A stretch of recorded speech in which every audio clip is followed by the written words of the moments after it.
Previously, we added sign in, sign out, and profile management functionality to our Next.js application.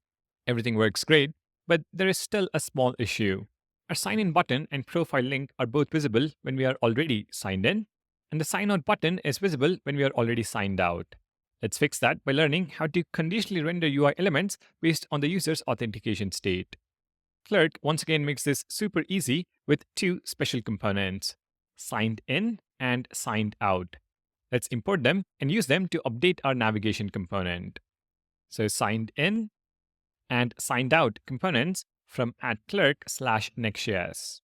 In the JSX, wrap the sign in button with the signed out component.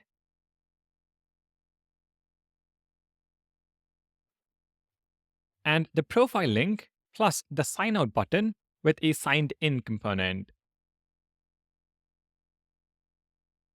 Now, the sign in button only shows up when the user is signed out, and the link and sign out button only appear when the user is signed in.